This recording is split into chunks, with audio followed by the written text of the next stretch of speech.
Hi everyone! Today's video is going to be a little bit different. In celebration of Takeover, several of us are giving up our channels for special guests throughout the weekend, and I'm so pleased to be able to share with you my friend Blair. Everyone should have a Blair, and I really hope that you enjoy and listen to what she has to say.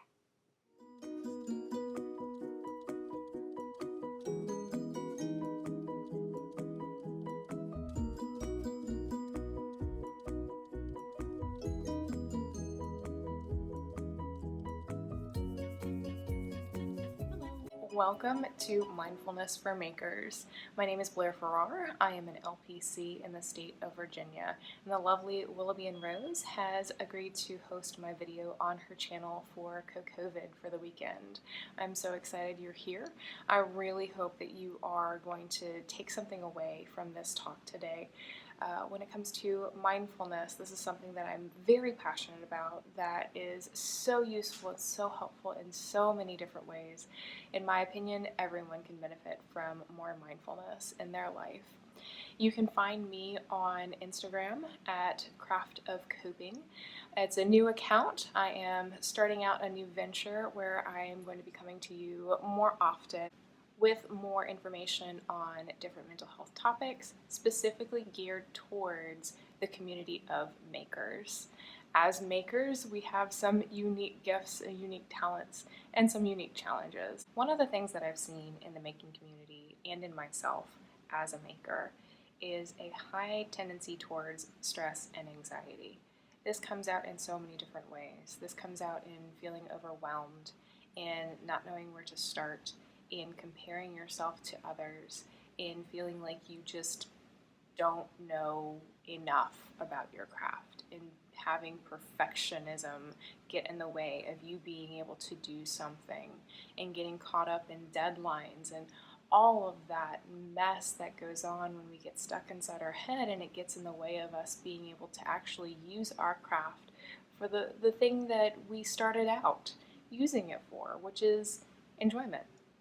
For most of us, this is a hobby. This is something that we do because we like it. We do because it brings us joy. It brings us a sense of accomplishment or peace or connection with other people. But how many times have you found yourself feeling too stressed to actually keep doing what you like doing? Or you feel like the stress is getting in the way of you being able to enjoy this hobby anymore? Maybe not all the time, but probably you've felt this in the last year. We're feeling stress and anxiety even more so just considering the state of the world that we're in, living in a global pandemic, acknowledging all of the social unrest and change that's happening right now, feeling like we need to be doing more. What am I doing in my community to participate, to contribute? We put so much stress and pressure on ourselves that we need to also learn how to take that stress off, how to step back, how to find balance, and how to find peace in the middle of everything that's going on around us. We might not be able to change our immediate environment, but we can change the processes that are happening internally in order to find calm in the middle of this. And knowing that we picked up our craft, knowing that we picked up our hobby in the first place because it brought us peace, because it brought us calm and enjoyment, let's get that back. Let's reclaim some of that. So today I'm going to spend a little bit of time talking about what mindfulness is, how it works, the reason why it's good for us in our brains. And also I'm going to give you 3 specific things that you can do, 3 specific exercises that you can do today to help increase the mindfulness that you bring to your own craft and your daily life. Let me start off with a definition or an explanation of what mindfulness actually is. A lot of times we have this perception that mindfulness is meditation. It's not exactly meditation. Mindfulness can be a meditative practice, and there are specific mindfulness meditations that you can do. But mindfulness in general is not this idea that we're going to sit in a quiet room with our eyes closed, breathing and clearing our minds. That's really not what useful, practical, day-to-day mindfulness is. The definition that I like, it's very simple, but the definition I like when it comes to mindfulness: awareness of the present moment without judgment. Very simple, straightforward, but there's a lot to unpack there. We want to be aware of our present moment.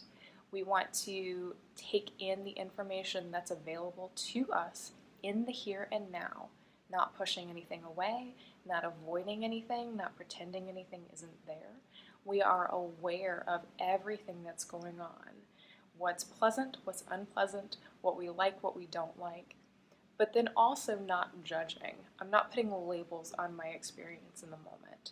I'm not saying this is bad, this is awful, I'm not going to make it. I might be accepting what's happening. This is uncomfortable. I don't prefer this. It would be nice if it was different, but this is what's happening to me in the moment. So we're taking away judgmental labels, just participating in the here and the now with as much awareness and acceptance as we possibly can. Sounds very simple, and it is very simple, but that doesn't mean it's easy. This is something that does take practice. Mindfulness is not a fix. It doesn't make problems go away. And in fact, when you start mindfulness, something that you should be aware of is you are trying to be more in tune with what's happening in the moment to moment. And that might mean being more aware of things that you generally find unpleasant or that you generally try to avoid. If that sounds overwhelming, that's okay. The end goal is to be more aware of everything that happens, the things that you like as well as the things that you don't like, so that you can actually participate in your life more fully. Yes, it means experiencing unpleasant things more often, but the flip side is you experience and you participate in the positive things in a way that is more rich, more full, more rewarding on a day-to-day basis. When we talk about mindfulness, sometimes it's easier to think of mindlessness as a contrast. Here's an example of mindlessness. When was the last time you got in your car, driving home from work, you drove, safely got home, and realized that you did not remember the actual drive home from work that day? You've done the drive hundreds of times. You know you got from point A to point B safely, but you just can't remember the turn by turn for that particular day. Your mind was probably somewhere else. And that was a mindless drive home because your mind was wandering. It wasn't on the actual present moment of now I turn here, now I turn on my signal, this is where I go from here. So that's a really good example of mindlessness. Think back over the last 7 days.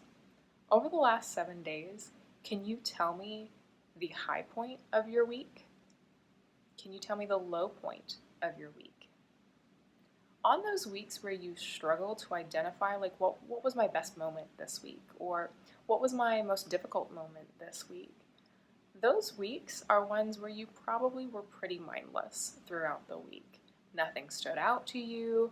Nothing says, oh yeah, remember that time, or remember when we did such and such, because you just weren't present. You just weren't participating in those moments fully. And then your week goes by in a blur.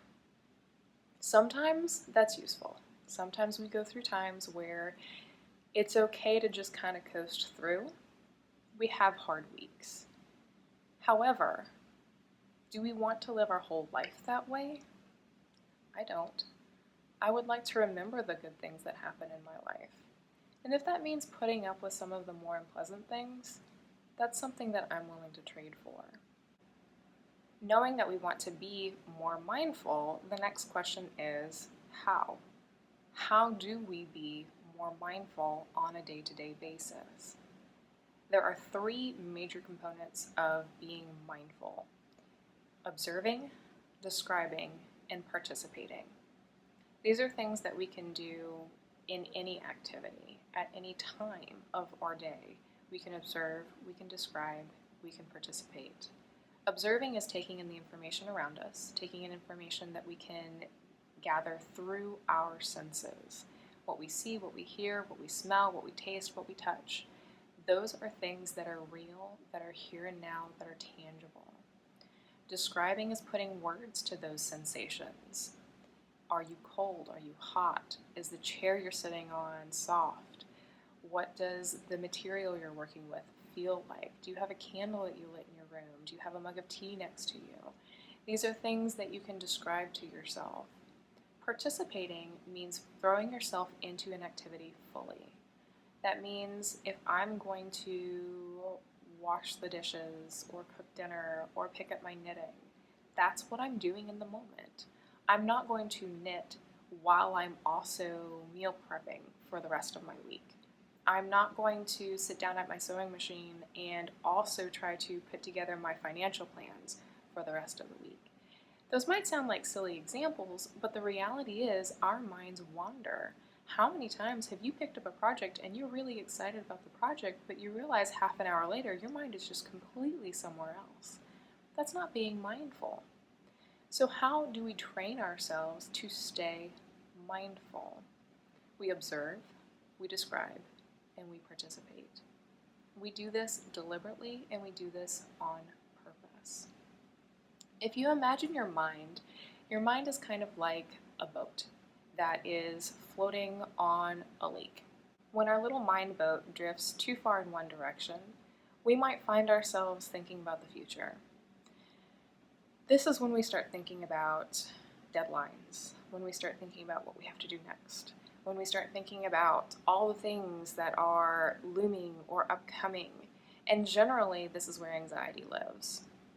The opposite is also true. If our mind starts to drift into the past, we start thinking about things that have happened, we start thinking about regrets, we start thinking about what we should have said or shouldn't have said or what someone did, and generally that tends towards depressive thoughts.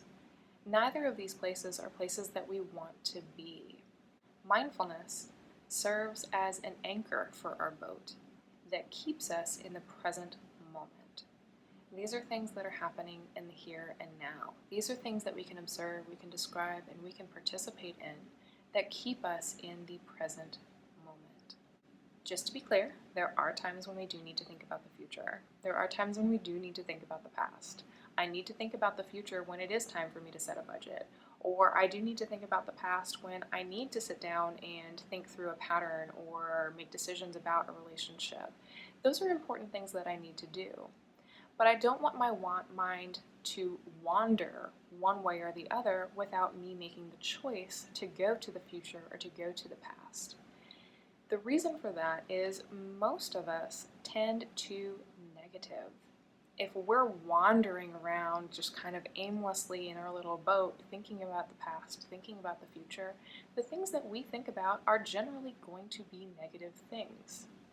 Why do we skew to the negative, you might ask? Well, there's several different reasons. Primarily, we learn through our past experiences, and pain sticks out a whole lot more than pleasure does. If I am deciding what to do next, things that I need to avoid, things that have happened to me in the past that I don't want to re-experience, the negative ones are going to stand out a little bit more than the positive ones. So that's one reason. Another reason could be biological factors.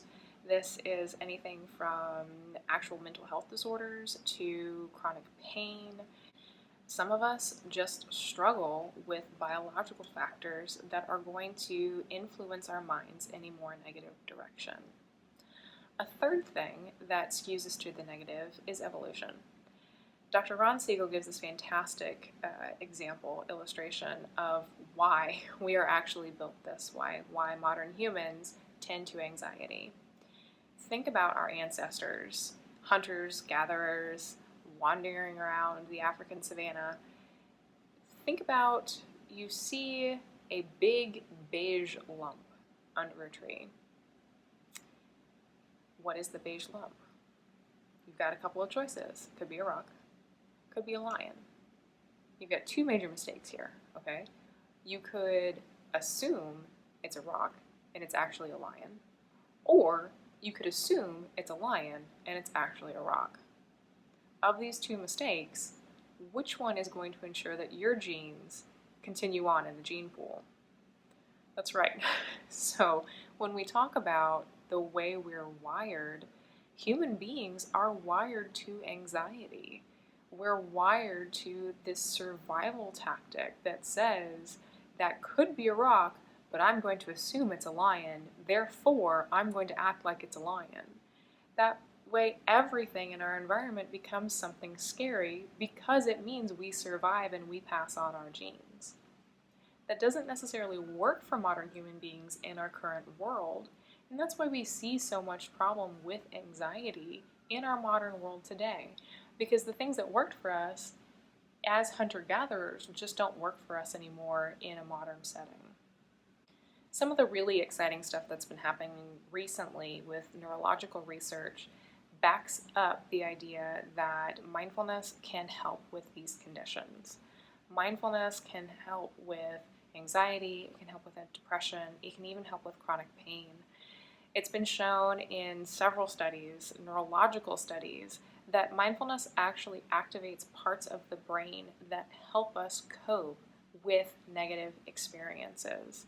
The University of Wisconsin did a study where they actually scanned brains of people who did long-term mindfulness meditation and found that their left prefrontal cortexes were more highly activated, which is correlated with a increased ability to deal with negative experiences in the day-to-day. They also found that these individuals had a healthier immune response. So there's a lot of really exciting research out there right now that's saying mindfulness is so helpful as we are trying to cope with the challenges we face every day. What I want to point out, though, is that the people who were part of these studies where they saw the differences were people that practiced mindfulness a lot. Not hours and hours a day, but every day. Maybe 5 minutes, 10 minutes a day, but they practiced diligently every day. This is something that builds on itself. It's not something that you're going to take away from here, you're going to try once or twice, and then you're like, aha, I have this tool now, I'm good. I'll use it when I need it. That's really not how mindfulness works. Think about when you started your craft, whatever it was, knitting, sewing, sculpting, painting, whatever it is that you do that you feel like you have some real skill in. When you first picked up that paintbrush, when you first picked up your needle, how good were you? Did it take a little bit to get to a point where you felt really confident in what you're able to do? The same is true with mindfulness. So I don't want you to hear the things that I'm about to tell you when it comes to mindfulness practice and think, oh no, I can't do that, that's too hard. It might be hard to start with, it might be difficult or challenging to start with, but we all start somewhere. We all start somewhere and we all get better with practice. I want to point out as well that as I'm talking about being negative and the fact that we skew towards the negative, some of you probably were able to identify some people like, oh, but this person, they're positive all the time. Yes, there are exceptions, but let me tell you something. The people who are positive more often, they practice that. If you ask anyone who is a positive person how they stay positive, it's going to come down to choice. They choose to look at positive things. They choose to put their mind on positive things. And it's something that they've been practicing a really long time. Positivity takes practice. It's not something that we can just flip a switch in ourselves and all of a sudden decide I'm going to be a more positive person and have it happen overnight. We have to practice being positive, just like we have to practice being mindful. There's always exceptions. There's always going to be people who are just wired that way. I envy them very much. But you can make changes in yourself. Even if you recognize negative patterns in yourself, you can make positive changes. It just takes some practice. So enough about what mindfulness is and why I'm so excited about it, why I think it's such a great idea, and let me tell you, I could talk for much longer about mindfulness and how wonderful it is. Stick around, follow me on Instagram, and as I open my YouTube channel, I will bring more information to you in the future. But for right now, let's practice this.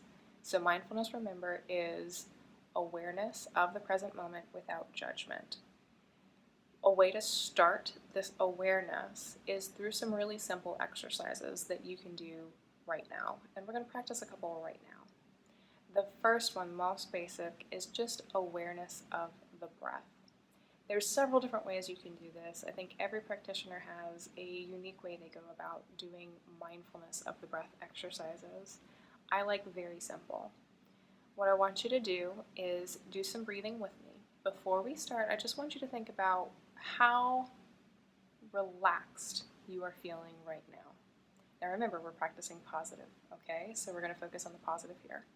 How relaxed do you feel right now on a scale of 1 to 10? 1, not relaxed at all. 10, as relaxed as you ever are, you're ready to go to sleep. So where are you on that scale? Hopefully you're pretty relaxed. It's the weekend. You're listening to Cocovid videos. Please, I hope you are relaxed. But give yourself a number. Now we're going to do some breathing. The way I like to do breathing is very simply. You're going to focus on a couple of things. Breathe into your diaphragm, that's into your abdomen, not into your chest. Breathe into your diaphragm. As you breathe in through your nose and out through your mouth. And while you're breathing, we're going to count to 4. So in, 2, 3, 4, and out, 2, 3, 4. So just take a few deep breaths with me while you're breathing. Count in your head to give your mind something to attach to. Pay attention to your breathing in through your nose and out through your mouth. And just breathe with me for a few seconds. So let's breathe. In, 2, 3, 4, out, 2, 3, 4. In, 2, 3, 4, out, 2, 3, 4. In and out. In and out. In and out. Alright, so now you can return to breathing normally. And now think about that scale on a scale of 1 to 10. How relaxed are you now? Hopefully your number's gone up a little bit, even if it's just half a point, 1 point, half a point. What we want to see is there is a difference. You have noticed a difference in your level of comfort, in your feeling of relaxation here in the moment. The reason breathing works is going back to that evolutionary system we were talking about before. We've got a few different systems that work in our body neurologically. There's the sympathetic nervous system, that's the fight or flight or freeze. That's where our adrenaline is going, that's where our heart is going, that's where our breathing rate is up. And then we have the parasympathetic nervous system. Both of these cannot be on at the same time. The parasympathetic system is what governs our day-to-day. Our prefrontal cortex is on, we're making narrative memories, this happened, then this happened, then this, then this. When the sympathetic nervous system is on, we're operating on like an 18-second window. What do I need to do to survive right now? When our sympathetic nervous system is on, is we really can't think ourselves into being calm. Have you ever had someone come up to you when you were upset and say, just calm down? Trust me, if I could just calm down, I would. Don't tell me to just calm down, right? So, we are acknowledging that our brain is not able to tell ourselves thought-wise, calm down right now. We take the back door then. If being elevated means our heart rate's up, means our breathing is up, if we can manually slow those things down, it sends a signal through the back door that we can calm down. It's okay.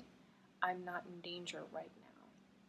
That's where we see the parasympathetic system kick back in, our sympathetic system turn off, and we return back to a more normal, relaxed state. That's why breathing works. The other thing to keep in mind, though, is breathing does not work if you only do it when you are upset. You have to practice this every day. It's the idea of when we practice painting, drawing, sewing, cooking, whatever it is. I'm not going to give you a book on music theory, hand you a flute, and say, okay, go ahead, play a concert. You're going to practice scales. You're going to practice a piece. You're going to go over lines again and again so that when you get to the concert, you're ready to go. You don't have to think about it. You're already ready. The same thing is true for breathing, for relaxation. You don't do it when it's just time to calm yourself down because you're very upset. You do it every day so that your body knows, when I'm breathing like this, I'm okay and I can calm down now. That's the power in breathing. Practicing every day. Another mindfulness exercise, and one of my absolute favorites, is grounding through the senses. Think about that little mind boat we were talking about. This is perfect for when you're having a hard time keeping that little boat from wandering one way or the other. Grounding through the senses is a great anchor to hold yourself in the present moment. For this exercise, pick one or two of your senses. Set a timer for yourself for about 30 seconds, maybe up to 60. Start with less time because it's going to feel a lot longer than you think when you start. And pick an object or objects in the room to describe using those senses. For me personally, touch is the one that helps me the most. So I pick a small object that I can hold in my hand, and I describe this object using my sense of touch in as much detail as I possibly can. So say I've got a crochet hook right here. So I am going to just feel this crochet hook and describe to myself what it is that I'm feeling. So the crochet hook, it's actually fairly warm right now. It's kind of warm in my room. And I can feel the difference in the metal piece up here and the texture when I get to the plastic down here. The texture is actually quite a bit different. This is very smooth, and this has, it's not rough, but I can feel this texture. There's a little grip here that's a little rubbery grip that I can kind of dig my fingernail into if I wanted to. Down here, this is a very smooth piece of the plastic. It's different from the texture here. It's a very smooth, polished piece. And I can also feel over where the print has raised on the end of this crochet hook as well. So that's the idea. You just pick something and you zone into that sense as much as possible. Trust me, while I'm doing that, I am not thinking at all about my video, my cat that just meowed. I'm not thinking about what's going on and what you might think of me. I'm just describing this object in as much detail as I can using my sense of touch. This is a fantastic tool. A third way that you can incorporate mindfulness into your daily life, into your craft practice, is by being mindful during one activity. This is observing, describing, and participating in an activity. Again, giving yourself the benefit of starting with something short. Set a timer no longer than 60 seconds. Observe, describe, and participate what's going on during an activity. I'll give you an example of this. I'll show you some of my work, and I'll just kind of narrate how I do this as well. I like doing this whenever I'm doing something, fairly simple. But I'm going to observe, describe, and participate just for a few seconds to show you what it is that I mean. So I'm observing. I have my crochet hook. I've looked at my loop. It's on the right way. Kind of cool how that slides. Look at that. I'm paying attention to the feel of my yarn. I'm paying attention to the tension on my finger. I'm observing where my crochet hook is. I'm observing, I go around. I find my loop, I go through. I loop, I loop. I'm observing how it feels in this thumb and this finger as I'm looping. It's interesting how I can feel when I've got the right tension, how I can feel when I've gone through the right number of loops, when I loop around. And I'm paying attention to my right hand too. I'm paying attention to what the crochet hook feels like in my finger. I'm also paying attention to what it feels like in the palm of my hand as I work. And I'm just getting into the rhythm. I noticed that my mind wandered a little bit. My cat's in the corner, messing with a plant. But I'm going to bring my mind back to my looping, observing, describing what's happening, participating in this moment right now. My mind wanders, and I bring it back. I observe. I look very carefully. Where do I want my loop to go? And return to the sensation of what this feels like. There you go. What I would suggest is pick one activity a day. It doesn't have to be crafting, but crafting is such a fantastic way to incorporate mindfulness, and it's such a great way to enjoy what you're doing, the feel of your materials, the look of what you're making. It's such a fantastic thing that I think non-makers don't have automatically there for themselves when it comes to developing mindfulness. So this is something you already have. Use it. If you did find this interesting, useful, helpful, please drop me a note down below. I'd love to see your response. Also, be sure to follow me at Craft of Coping on Instagram. It will eventually turn into a YouTube channel of my own where I can share more of these informational and practical videos with you. Until then, I'll be sharing just very brief snippets, inspiration, and encouragement on Instagram. Thanks again to Willoughby and Rose for hosting, and I hope you enjoy the rest of your weekend.